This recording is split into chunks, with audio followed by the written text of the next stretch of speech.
Bienvenue à Strasbourg pour cette nouvelle plénière et le 4e épisode au cœur de l'Europe. Cette semaine, il va y avoir des textes importants, notamment sur le Brexit puisque c'est la première session depuis que les Anglais sont partis. Un autre texte très important, l'accord de libre-échange Union européenne-Vietnam. Et à côté de ça, nous aurons aussi d'autres textes puisqu'il y a des textes importants et d'autres textes qui arrivent derrière, comme par exemple l'ubérisation et la condition des travailleurs des plateformes. Nous aurons aussi une résolution sur les mutilations génitales, ainsi qu'une résolution sur les projets communs concernant l'énergie. Donc des textes importants pour le quotidien de chacun. Pendant toute la campagne électorale des européennes, toutes les listes en France, mais aussi en Europe, nous ont expliqué que désormais, il n'y aurait plus de grand accord de libre-échange qui ne respecterait pas les droits des travailleurs, le droit de l'environnement, qu'on allait tout révolutionner. Ça, c'était la campagne électorale. Et aujourd'hui, on nous propose un accord de libre-échange classique avec le Vietnam, qui rentre en contradiction avec tout ce que la plupart des dirigeants européens ont raconté depuis des mois. Le texte à la fois sur l'accord de libre-échange, mais aussi l'accord de protection d'investissement, va clairement à l'encontre de ce que nous avons voté il y a quelques semaines, à la fois sur l'état d'urgence climatique et sur le Green New Deal. Donc il y a un double langage de l'Union européenne qui est problématique. Mais je voudrais aussi que tous les collègues, quelle que soit leur sensibilité politique, entendent ce que nous disent la Confédération européenne des syndicats et de très nombreuses ONG, presque 100 ONG européennes, qui nous alertent sur l'état du droit du travail, des libertés syndicales, mais aussi des droits humains aujourd'hui au Vietnam. Et nous ne pouvons pas nous contenter de vagues promesses du gouvernement vietnamien. Aujourd'hui, il nous faut des garanties. Alors, dans un premier temps, moi j'ai demandé le report du vote. Pourquoi? Parce que le gouvernement vietnamien s'était engagé à nous donner un certain nombre de promesses sur les droits sociaux, sur les droits humains. Mais évidemment, ça n'est pas suffisant, c'est très vague, c'est très abstrait. Et puis, une fois ce report refusé par, hélas, la droite, mais aussi une bonne partie du groupe social-démocrate, eh bien, nous allons déposer plusieurs amendements qui visent au moins à améliorer un tout petit peu le texte. Vous pensez qu'un accord de libre-échange, ça règle forcément tous les problèmes? Eh bien, ce n'est pas vrai. D'abord, je ne partage pas l'optimisme de la Commission qui dit que c'est un accord gagnant-gagnant. Ben non. Aujourd'hui, le déficit de la balance commerciale de l'UE par rapport au Vietnam, c'est 30 milliards. Dans l'étude d'impact de la Commission, on nous dit, à horizon 10 ans, c'est 40 milliards. Qui va payer? Un certain nombre de salariés européens dans les secteurs les plus vulnérables, par exemple le textile. Faire du Vietnam une sorte de grand atelier du monde, le risque, c'est quand même des délocalisations. Franchement, ça donne l'impression d'une Union européenne qui préfère toujours le commerce à des valeurs fondamentales qui devraient normalement nous animer tous dans cet hémicycle. Et c'est peut-être la principale déception, c'est le double langage, l'hypocrisie d'une Commission européenne, mais aussi d'un bon nombre de parlementaires qui n'ont que le mot de valeur à la bouche, mais quand il s'agit de le concrétiser, ils ne sont pas au rendez-vous.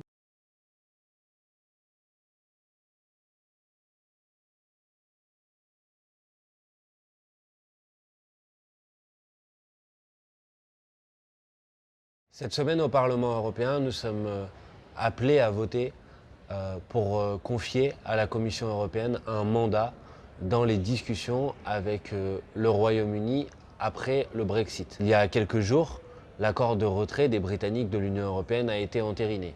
Et s'est ouvert une nouvelle phase, qui est une phase qui ouvre des discussions commerciales entre l'Union européenne et la Grande-Bretagne. Pour la France insoumise, le mandat qui a été proposé au Parlement européen n'est pas acceptable. Le mandat de négociation avec le Royaume-Uni prépare le plus grand accord de libre-échange jamais conclu par l'Union européenne. Bien sûr, comme toujours, ce mandat est enrobé de belles intentions sur le modèle social européen et de vœux pieux sur le respect de nos normes. Mais nous ne sommes pas dupes, car derrière le beau vernis, que trouvons-nous? Une obstination dans l'idéologie du libre-échange qui broie les peuples européens et détruit notre écosystème. L'introduction d'un mécanisme d'arbitrage qui usurpe au profit de tribunaux privés la souveraineté des peuples européens. L'attachement au système de quotas d'émissions de gaz à effet de serre comme si les mécanismes du marché pouvaient répondre à la crise climatique. L'ambition enfin d'une coopération renforcée dans le domaine militaire en partenariat avec l'OTAN, alliance belliciste et périmée. Bien sûr, nous ne sommes pas favorables à une option du no deal, c'est-à-dire pas d'accord mais nous sommes favorables à un accord qui ne soit pas sur des bases du moins disons sociales, du moins disons écologiques et qui s'inscrit dans la continuité de tous ces accords de libre-échange que vote régulièrement le Parlement européen. Alors que les Britanniques viennent de quitter l'Union européenne, tout continue donc comme avant. Mais que vous faudra-t-il pour que ce Parlement en tire enfin des leçons? Un deuxième sujet d'importance qui va être examiné à l'occasion de cette séance ici à Strasbourg, c'est le sujet de ce qu'on appelle ici les projets d'intérêt commun, c'est-à-dire des projets que la Commission européenne considère comme étant des projets prioritaires à mettre en œuvre au sein de l'Union européenne. La Commission reconnaît comme projet d'intérêt commun des projets d'investissement dans le secteur du gaz et dans le secteur du pétrole. Or, la Commission prétend mettre en œuvre ce qu'elle a appelé le Green Deal, c'est-à-dire la priorité à l'urgence écologique. Et bien cette priorité à l'urgence écologique, elle passe notamment, selon nous, par le fait de cesser de financer ou de favoriser des financements, des projets d'investissement qui s'appuient sur le développement et l'utilisation des énergies fossiles. De quel intérêt commun alors parlez-vous quand vous soutenez le développement d'infrastructures gazières alors que le gaz représente 20% des émissions mondiales de CO2 ? De quel intérêt commun parlez-vous quand vous choisissez de déverser 29 milliards d'euros d'argent public pour financer ces projets climaticides? De quel intérêt commun parlez-vous enfin quand ces projets accueilleront du gaz importé de la fracturation, issu de la fracturation hydraulique qui met en danger la planète et la santé des communautés locales? Vous décrédibilisez totalement ce Parlement en applaudissant des deux bras l'état d'urgence climatique tout en signant un chèque en blanc aux multinationales pollueuses.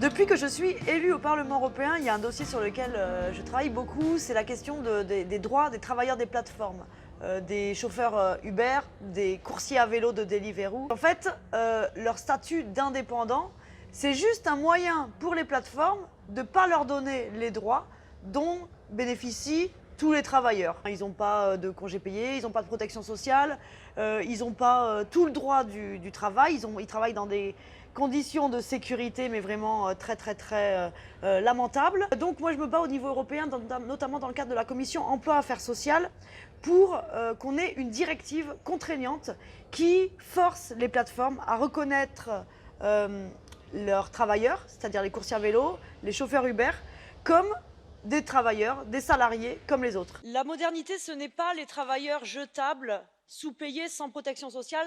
Ça s'appelle le retour au Moyen-Âge. Partout dans le monde, en Espagne, en Belgique et jusqu'en Californie, la justice arrive à la même conclusion. Les plateformes numériques trichent et exploitent les plus précaires. Qu'attendez-vous? Qu'attendons-nous pour obliger les plateformes à reconnaître les livreurs, à reconnaître les chauffeurs comme ce qu'ils sont réellement, c'est-à-dire des salariés? Des salariés à qui nous devons garantir les mêmes protections et le même accès à la représentation collective qu'à tous les autres salariés. Alors vous savez que les lobbies, on croule sous les propositions, les demandes d'invitation des lobbies. Eh bien moi j'ai demandé à rencontrer Uber et Deliveroo. C'est assez instructif en fait de les rencontrer parce que c'est assez dingue de la façon dont ils sont en panique totale, comment ils craignent que ce qui s'est passé aux États-Unis, en Californie, où les plateformes ont été obligées de reconnaître le fait que leurs travailleurs étaient des salariés, eh bien ils ont très peur. Uber et Deliveroo ont très peur qu'il se passe la même chose en Europe. Ils veulent surtout pas que ces travailleurs soient reconnus comme des salariés.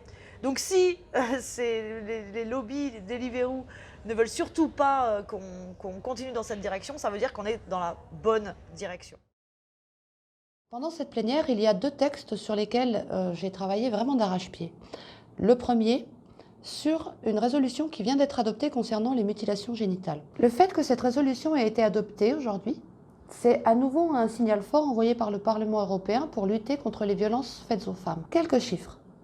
Dans le monde, c'est 200 millions de femmes et jeunes filles qui sont touchées par les mutilations génitales. En Europe, 600 000 personnes qui peuvent être exposées à ce risque. Alors on a eu encore les discours du Rassemblement national qui a fait l'amalgame entre la religion musulmane et les mutilations génitales. Il faut arrêter cet amalgame à tout va. Les mutilations génitales sont encore la manifestation d'une inégalité femmes-hommes.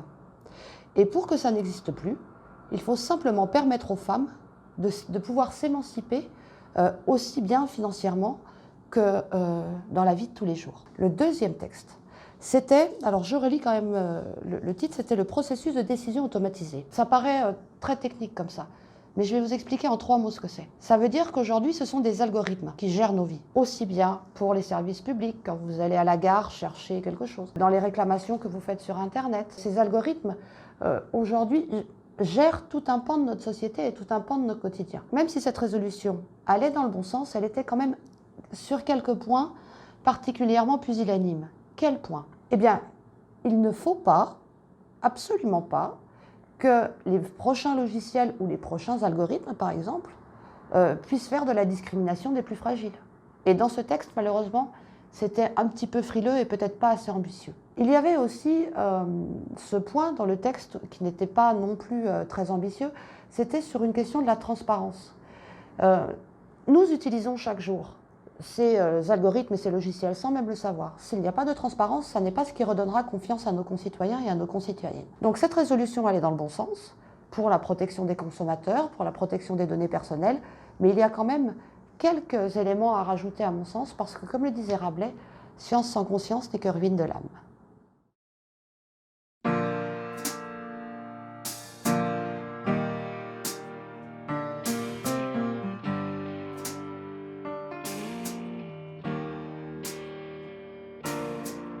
L'Union européenne, vous le savez, est à la croisée des chemins. Et quand les basculements économiques, démographiques, climatiques du monde obligent l'Europe à un bond en avant, quand grandissent partout les tentations de repli, nous avons au Conseil européen des chefs d'État qui ne sont pas à la hauteur de ce moment et qui se comportent en petits gestionnaires d'un syndicat de copropriétaires. Au Conseil, il n'y a plus de grande voix, ni de courage d'ailleurs, pour ouvrir le chemin d'une Europe débarrassée de l'austérité et capable de tirer le meilleur des promesses de ce siècle, et aussi que de placer les peuples à l'abri des dangers qui guettent. Ne pas avancer, c'est reculer. Et avec un petit budget, l'Europe reculera pour les 10 ans à venir, car le coût des coupes dans les budgets de la PAC et de la cohésion sera très élevé. Moins de cohésion, ce sera moins de croissance, moins d'investissement, moins d'emplois, plus de fractures et plus de pauvreté. Et je veux terminer pour dire que la politique de cohésion est une politique d'avenir. Sur la programmation 2014-2020, près de 100 milliards d'euros ont été investis pour l'environnement et le climat à travers cette politique. Cette semaine se tenait aussi dans l'hémicycle un débat majeur sur les règles de contrôle budgétaire des États européens. Alors comme ça paraît hyper technique, mais en réalité, c'est en vertu de ces règles que les institutions européennes font des recommandations chaque année aux États membres de l'Union européenne, notamment dans l'élaboration de leur budget. Depuis 3 mois, les Français manifestent dans la rue en chanson, en danse, contre la réforme des retraites. Et cette réforme ne vient pas de nulle part. Elle est directement inspirée des recommandations de la Commission européenne et de sa procédure de contrôle budgétaire. Et c'est écrit noir sur blanc, la réforme du système de retraite pourrait alléger la dette publique. Comprendre ? Il faut faire des économies sur notre système de retraite. La baisse de la dette publique dépendra de la capacité du gouvernement à réaliser les objectifs de dépenses fixés pour le système de retraite. Comprendre ? La santé publique coûte trop cher. Résultat, 17 500 lits fermés en 6 ans et des soignants en grève depuis 1 an qui crient leur désespoir face à l'abandon de l'hôpital public. Des économies, toujours plus d'économies. Et bien entendu, des baisses d'impôts pour les plus riches et les grandes entreprises. On voit que le gouvernement français applique avec zèle ces recommandations. Le véritable enjeu, c'est le processus de contrôle budgétaire qui fait que l'austérité nous est imposée aux différents États membres de l'Union européenne et en particulier à la France. Et donc, la Commission européenne a ouvert la porte à la révision de ces règles qui ont été élaborées sur un coin de table dans les années 80, qui n'ont aucun fondement économique et dont le seul objectif, c'est de limiter le déficit public à 3% de PIB. Ça veut dire que derrière, on ne se donne pas les moyens d'investir pour nos services publics, pour notre système de protection sociale et aussi pour investir dans la transition écologique qui a crucialement besoin de moyens. C'est toute l'architecture de la gouvernance économique européenne qu'il faut revoir pour répondre aux deux défis de notre temps, la crise des inégalités et la crise climatique.